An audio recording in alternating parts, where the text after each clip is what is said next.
আমার কলিজার টুকরা ক্লাঙের ভাইয়েরা, সন্তানদেরকে এই শিরকের ব্যাপারে, শিরকের ভয়াবহতার ব্যাপারে আপনাকে জানাতে হবে। It's your duty.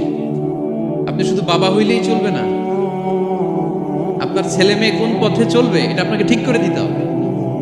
ওরা এখন ছোট, ছোট থেকে যদি এই তাকওয়ার সফটওয়্যারকে ইনস্টল করে দেন, ওই সফটওয়্যার দিয়ে তার জীবন চলবে, ঠিক কিনা? হ্যাঁ, ওরা যখন ছোট থাকে কাদা মাটির মতো থাকে, কাদার মাটিকে যেমন ডিজাইন করতে মনে চায় করা যায় না? একই কাদা মাটি দিয়ে বল বানানো যায়, ঘর বানানো যায়, পুতুল বানানো যায়, ওই এটা বানানো যায়, অনেক কিছু বানানো যায়। কিন্তু এটা যখন শুকিয়ে শক্ত হয়ে যায় আর কিছু করা যায়? হ্যাঁ, আমাদের আঞ্চলিক ভাষায় বলে কাঁচা না নোয়ালে বাস পাকলে করে। ছোটবেলা থেকেই now this is the high time ওদেরকে এডুকেট করার, এখন মুখ্যম সময়। এটা আপনার রেসপন্সিবিলিটি, বাবা হিসেবে করতেই হবে। নতুন প্রজন্মকে আমাদের বাঁচাতেই হবে, ঠিক কিনা?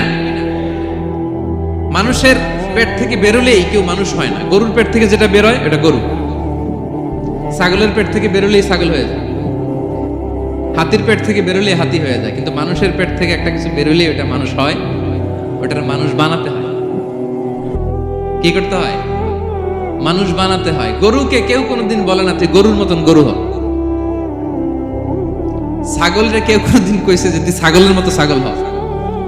কিন্তু এই মানুষকেই বলা হয় তুমি মানুষের মতো মানুষ হও, মানুষের মতো মানুষ হও। মানুষের মতো মানুষের বড্ড অভাব, ঠিক কিনা? তো আমাদের ছেলেমেয়েরা মানুষের মতো মানুষ হোক, আমরা চাই কি চাই না? এই উপদেশগুলো আমাদের দিতে হবে, ওদেরকে জানাতে হবে। ছোট্ট মানুষ অনেক কিছুই বুঝে না, ওদেরকে কোনটা সত্যবাদিতা, কোনটা ন্যায়পরায়ণতা, কোনটা আমানতদারিতা, কোনটা চুরি ধরে ধরে বোঝাতে হবে।